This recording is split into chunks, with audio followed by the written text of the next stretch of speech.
Hello everyone, आज हम पढ़ने वाले हैं एल एच मॉर्गन के बारे में। इससे प्रीवियस वीडियोस में हमने पढ़ा था James Frazer and EV Tylor के बारे में, जो ब्रिटिश स्कूल ऑफ थॉट से बिलोंग करते हैं। अगर हम बात करें एल एच मॉर्गन की, वो एक अमेरिकन एंथ्रोपोलॉजिस्ट थे।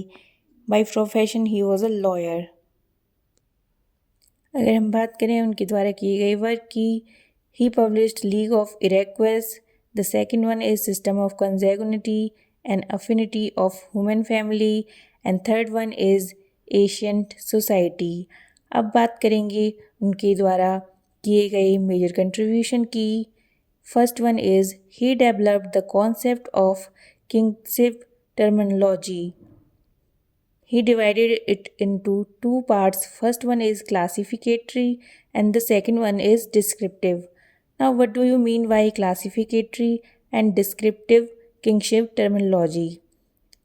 In classificatory kingship terminology, different relatives are called by similar name, whereas in descriptive terminology, each relative has specific naming system. इससे पहले जब हमने बात की थी ईवी टेलर और जेम्स फ्रेज़र के बारे में, तो मोस्टली उन्होंने सेकेंडरी सोर्स ऑफ डेटा का इस्तेमाल किया था, but L H Morgan was the classical evolutionist जिन्होंने फील्ड वर्क कंडक्ट किया था। He also make use of questionnaires. Classical evolutionist बात करते हैं यूनिलीनियर और सिक्वेंशियल एवोल्यूशन स्कीम की। Similar concept L H Morgan द्वारा भी दिया था, जिन्होंने इसे 3 स्टेजेस में डिवाइड किया: सैवेजरी, बार्बरिज्म एंड सिविलाइजेशन।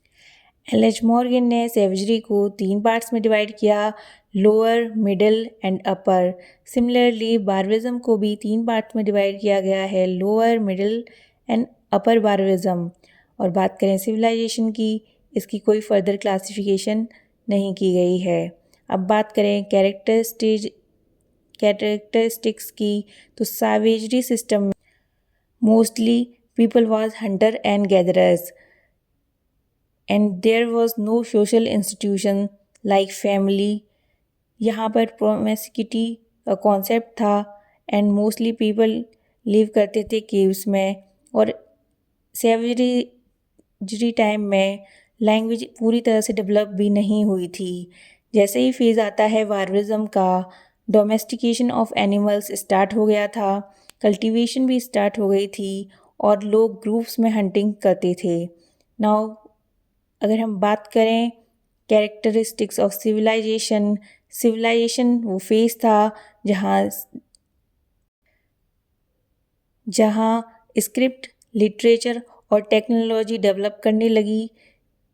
यहाँ पर पॉलिटिकल और इकोनॉमिकल ऑर्गेनाइजेशन का भी इस्टेब्लिशमेंट होने लगा और ट्रेड एंड कॉमर्स का भी डेवलपमेंट होने लगा। अब बात करेंगे क्रिटिसिज्म की। If we talk about criticism, there is no clear cut application of comparative method.